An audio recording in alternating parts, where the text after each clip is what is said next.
Muchas gracias, señor presidente. Me da mucho gusto estar nuevamente aquí con ustedes en el Pulso de la Ciudad del junio 30. Y pues como ya señaló el señor presidente, hoy en el Pulso de la Ciudad, pues vamos a dedicar esta comunicación a casi un mes del camino hacia la nueva normalidad, para lo cual el doctor Hugo López-Gatell nos dará el seguimiento de la pandemia, como ya lleva tiempo, tanto a nivel mundial como en nuestro país. Estoy muy convencido de que ustedes forman una parte importante de este camino, lo han hecho, lo siguen haciendo, tienen mucho aguante, porque en la tarde participan muchos de ustedes en las 3 horas que ponen atención. Pero hoy en particular porque son mayoría mujeres y eso habla de su interés y de su compromiso. Entonces, Hugo López-Gatell, por favor.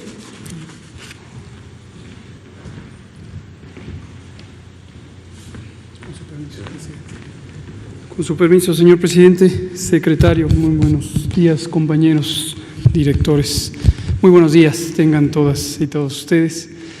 Vamos a utilizar el informe técnico que presentamos por las tardes para comentar el acontecer de la epidemia y algunas características que vale la pena tener presentes. Si me pasan la primera. Efectivamente, llevamos 29 días desde que terminó el primer ciclo de las medidas de mitigación comunitarias con la Jornada Nacional de Sana Distancia y entramos a este periodo que designamos nueva normalidad, utilizando una expresión que nos parece importante tener en cuenta en México y que se ha usado también en otros países y que lo que refleja es la idea fundamental de que esta epidemia de COVID-19 va a seguir todavía por algún tiempo en México. Hemos platicado múltiples ocasiones sobre esta idea de la epidemia larga. La epidemia empezó el 28 de febrero en México, aunque los esfuerzos de preparación habían iniciado desde la primera semana de enero de 2020 y desde el inicio estimamos que, dadas las características de la manera en que se transmite el virus, la velocidad a que se propaga, podríamos tener una epidemia larga. Esta epidemia larga inicialmente habíamos estimado que podría llegar hasta agosto.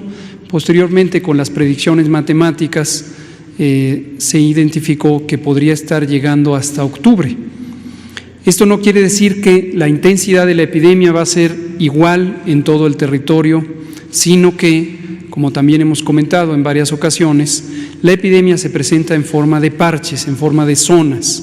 Hay ciudades, sobre todo zonas metropolitanas grandes, como la del Valle de México, que pueden tener una duración más grande de su propia epidemia local, y otras ciudades más pequeñas en donde, a pesar de entrar en fechas posteriores al inicio de la epidemia en febrero, pueden agotar su transmisión antes. Es el caso de Tijuana, ciudad en la que se produjo todo el proceso de la curva epidémica en aproximadamente 6 a 7 semanas.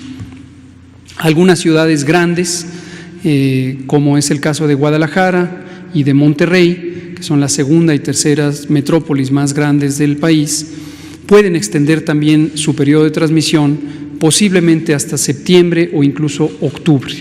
Esa es la epidemia larga que esperamos en México.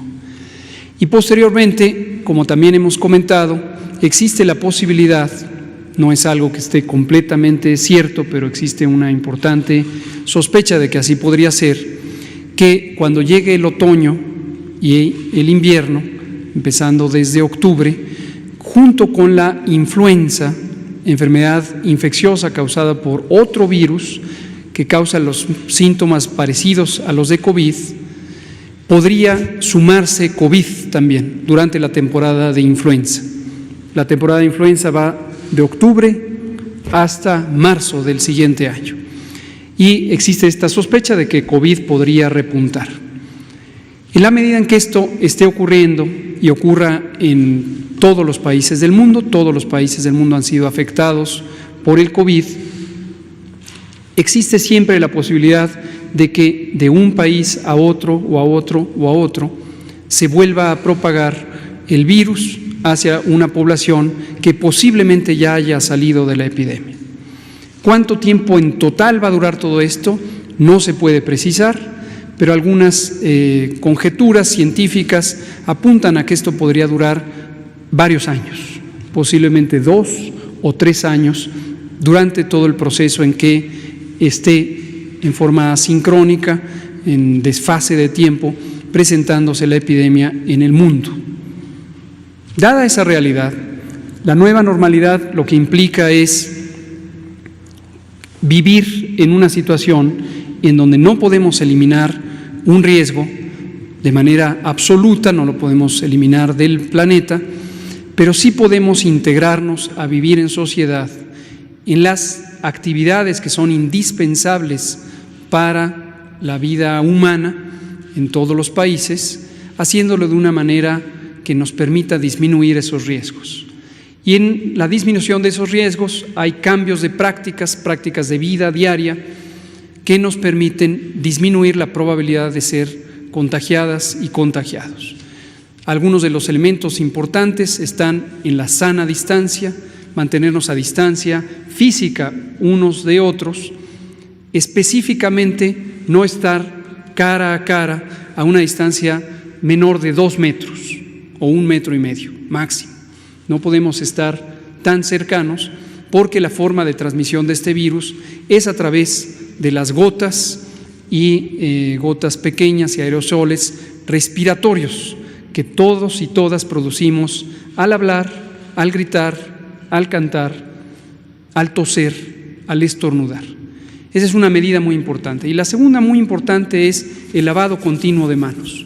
Lavarnos las manos preferentemente con agua y jabón. Si no está disponible el agua y jabón, puede usarse alcohol en gel o alcohol en solución con concentraciones de 70% para desinfectar las manos y evitar que a través de las manos nos contagiemos por tocarnos los ojos, la nariz o la boca y llevar el virus a nuestro organismo. Son las dos medidas muy importantes. Y algunas medidas complementarias que pueden ayudar están en la reorganización de nuestro espacio físico, la distancia en la que nos sentamos en un establecimiento comercial, por ejemplo, de alimentos, la distancia a la que estamos unos de otros en el espacio físico, en un mercado, en un tianguis, en una plaza pública y eventualmente en otras actividades que progresivamente se irán abriendo durante este proceso de nueva normalidad. ¿Durante cuánto tiempo tenemos que estar así? Mucho tiempo. Vamos a tener que tener esta nueva forma, esta nueva normalidad de interactuar con unos y otros para que lo podamos hacer de una manera finalmente natural, que no sea una situación donde sintamos pánico, donde estemos presas de una presión que hasta ahorita se percibe como externa, porque los distintos gobiernos del mundo, desde luego incluido el de México, hemos estado participando en orientar estos esfuerzos de la sociedad o hemos tomado disposiciones administrativas para el cierre temporal de las distintas actividades. Entonces, retomamos sobre esta idea de la nueva normalidad, llevamos 29 días en ello.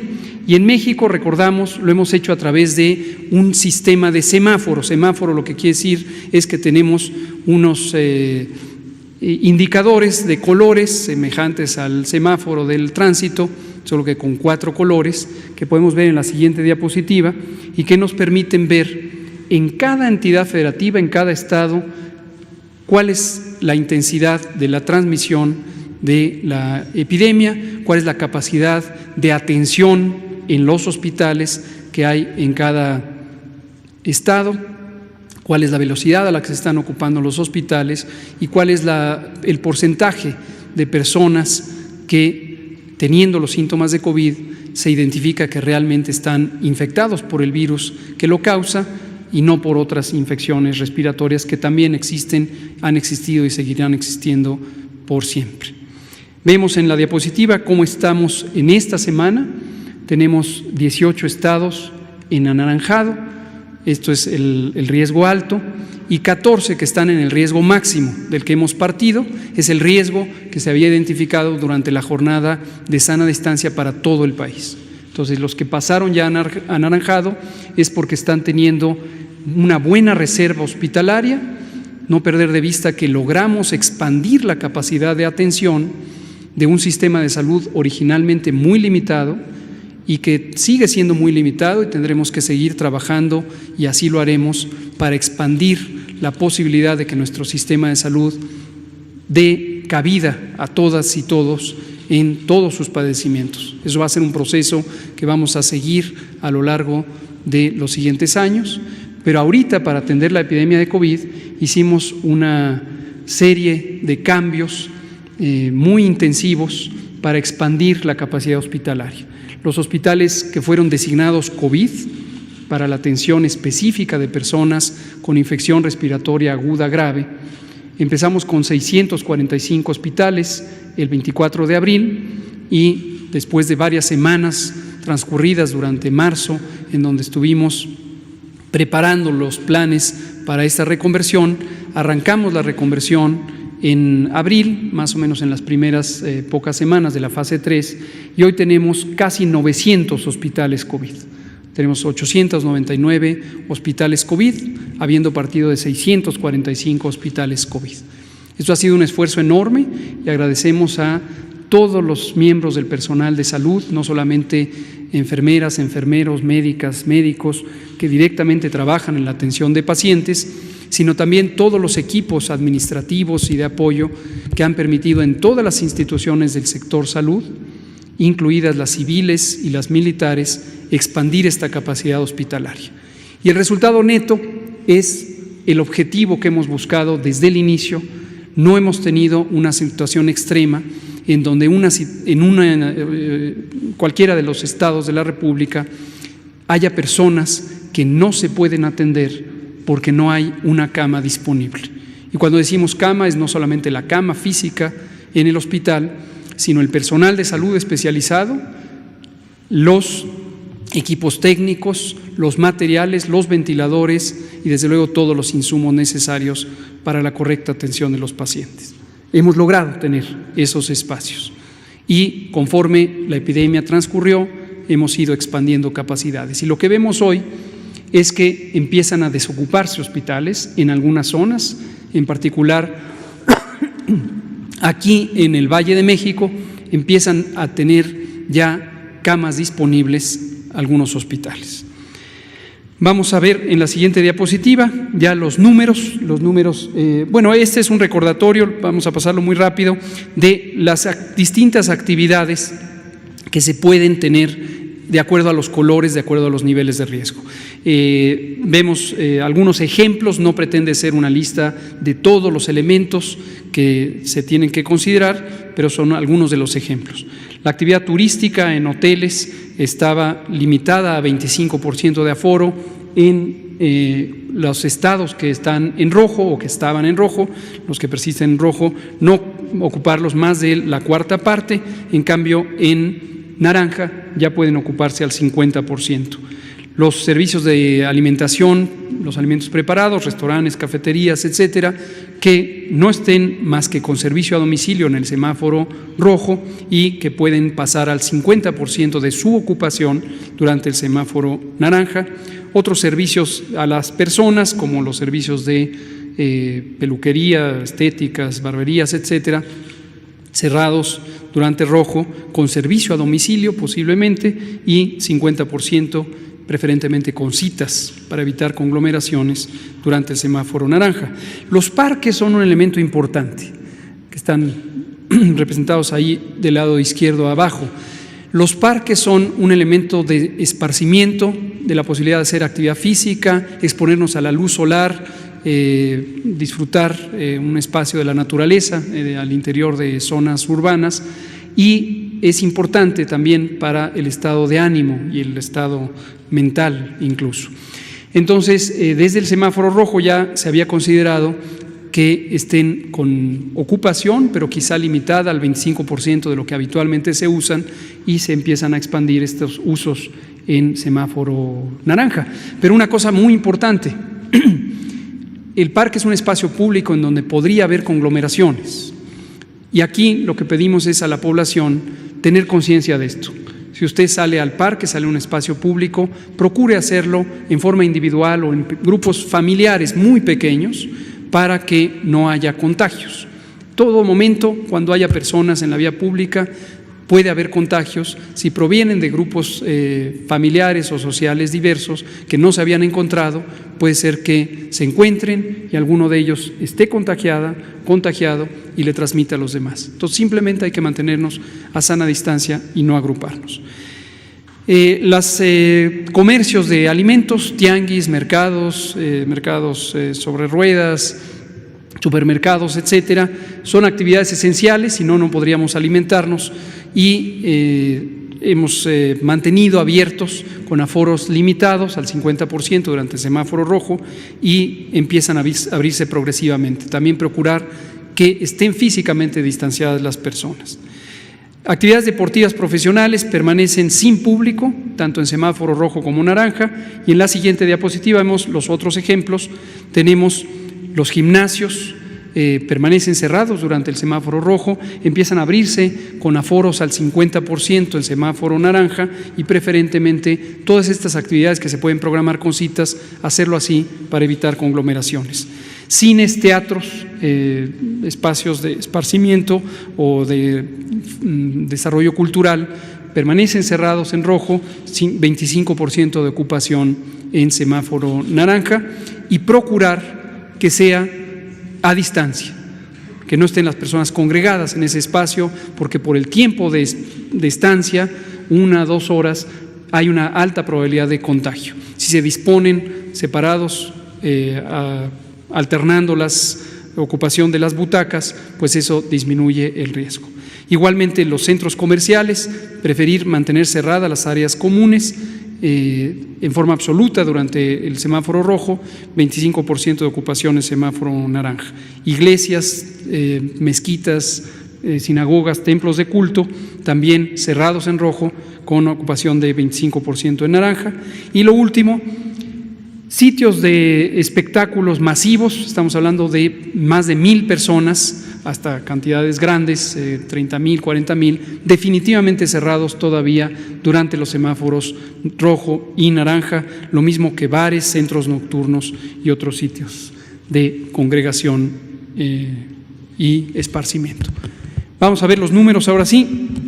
Más de 10 millones de personas han tenido COVID en el mundo desde que empezó esta epidemia a principios del año, y 22% de ellas, que son 2.196.000, lo han tenido en los últimos 14 días. Esta es la parte activa de la epidemia. Todas las demás personas ya se han recuperado o algunas lamentablemente han fallecido. Concretamente, en promedio, 5% de las personas que han tenido COVID a lo largo de este tiempo. La región del continente americano es la que ocupa la mayor cantidad de casos activos en los últimos 14 días. Lo que se muestra en las gráficas de barras es en los últimos 14 días. Y Europa, que había sido la región más afectada originalmente, ya ocupa el 4º lugar. En cambio, otros continentes, otras regiones del mundo empiezan a estar en una fase creciente.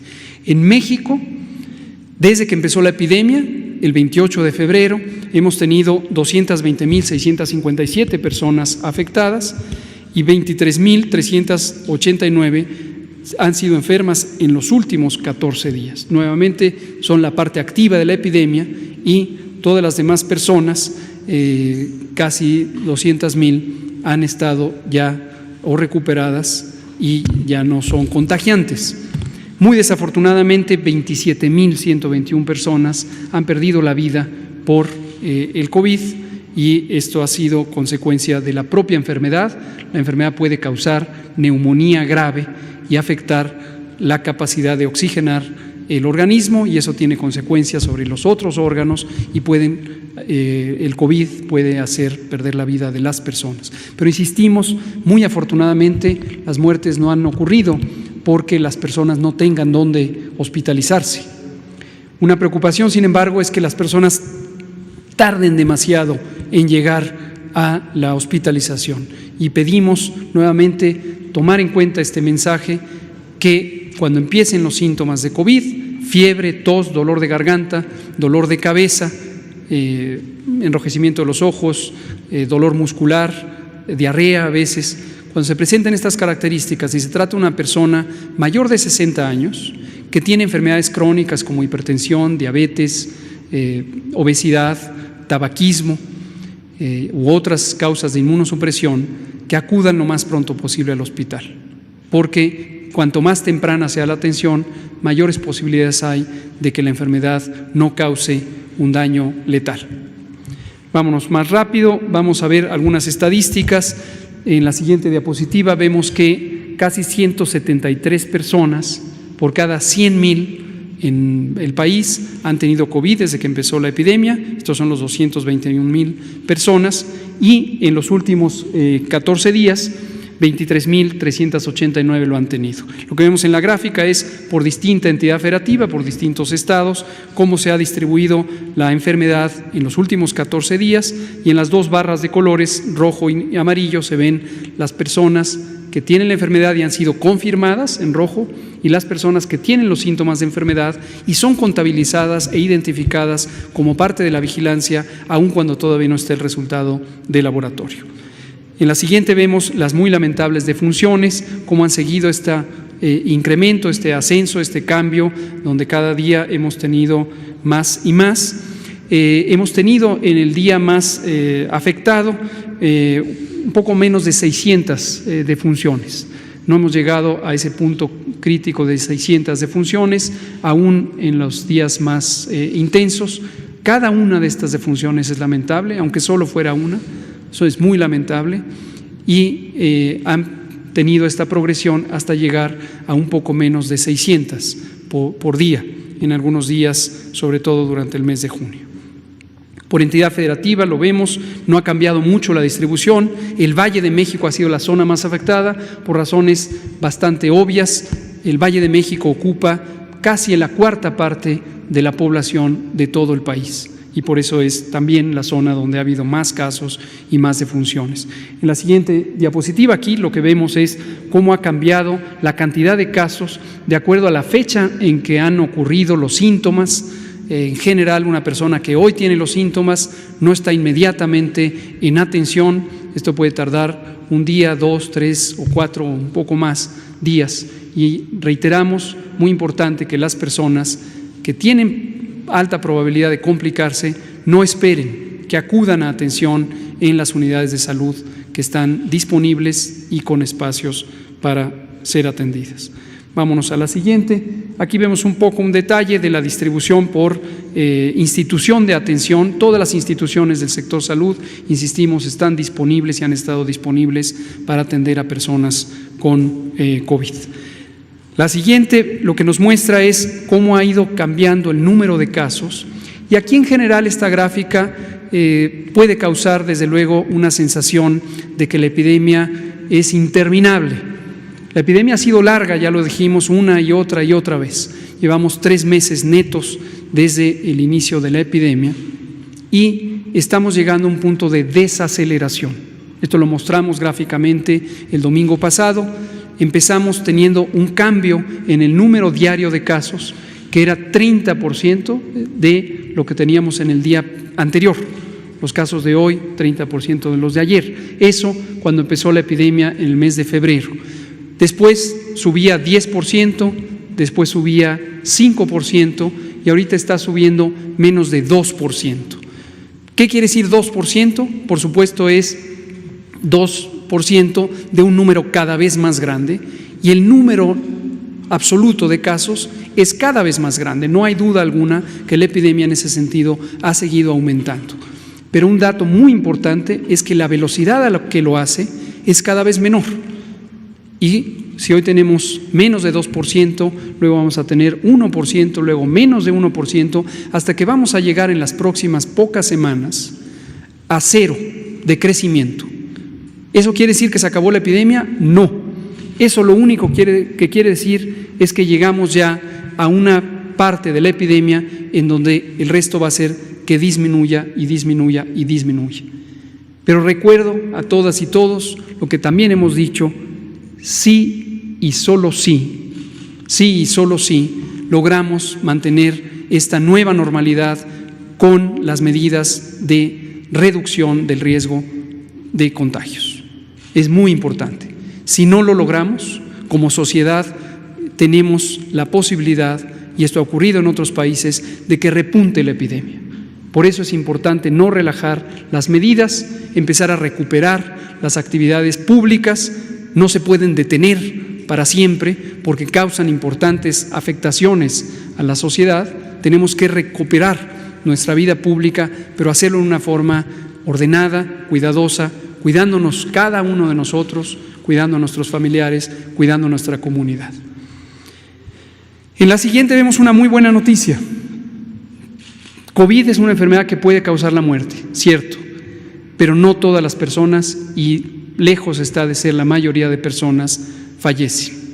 La gran mayoría se recuperan, aún las personas que han estado hospitalizadas, que son quienes tienen enfermedad suficientemente grave. Casi el 60%, casi 6 de cada 10 de las personas que han estado hospitalizadas se han recuperado. Esto quiere decir 131.264 personas tuvieron COVID, ya no tienen COVID, ya no contagian de COVID. Algunas van a pasar varias semanas o incluso meses en que se recuperen del todo, sobre todo las personas que han estado en las terapias intensivas con gran afectación y tienen que recuperar sus músculos, su estado de salud en general en los distintos órganos, su estado de salud emocional y mental también producto de la afección. Van a tardar, pero la gran mayoría se recuperan más rápidamente y son 6 de cada 10 que han sido recuperadas. Terminemos con un dato que muestra precisamente cómo hemos logrado tener espacios disponibles para que nadie se quede fuera, nadie se quede atrás. Lo que vemos en este mapa es dónde están las unidades operativas de atención de la salud, los hospitales COVID designados, estos casi 900 hospitales que, habiendo partido de 645, fueron ampliados. Y son 26,000, más de 26,000 camas de hospitalización general, casi 9,000 camas de terapia intensiva o camas habilitadas para personas críticamente enfermas. De estas, y lo podemos ver en la siguiente diapositiva, las camas generales hoy están ocupadas, o hasta ayer en el corte de información, estaban ocupadas al 44%. Esto quiere decir que todavía tenemos más de la mitad, 56% disponibles. Con variaciones, desde luego, de acuerdo a la intensidad epidémica en cada estado, que se pueden ver de izquierda a derecha en la gráfica. Sonora, Tabasco y Estado de México ahorita son los que tienen ocupaciones mayores al 64, 63 y 63% respectivamente. La Ciudad de México, que llegó a ser la zona donde había la mayor ocupación hospitalaria, ya no lo es, hoy tiene ocupación del 61%. Y así para las demás entidades. Terminamos viendo la ocupación de camas para personas críticamente enfermas, camas con ventilador. Le llamamos así porque es donde se requiere tener ventilación mecánica con una máquina que ayuda a las personas a respirar. En el lado derecho se ve la ocupación es de 39%, es decir, 61%, más de 6 de cada 10 camas están todavía disponibles. Y por entidad federativa, empezamos con Baja California, Estado de México y la Ciudad de México con porcentajes de ocupación de 62, 61, 54%. En la última imagen vemos, para que se vea gráficamente, cómo subió de estos 645 hospitales el 24 de abril a los de hoy, casi 900, y seguiremos con la reconversión hospitalaria conforme vaya siendo necesario, pero con la claridad de que ahorita vemos señales ya donde la ocupación en algunos sitios ciertamente sigue siendo muy intensa y seguirá siendo un reto asegurar que no haya sobrecupo que pudiera evitar que se atiendan las personas, pero en algunos sitios, concretamente donde ocurre la mitad de la epidemia, ya empiezan a ir hacia abajo. Presidente, secretario.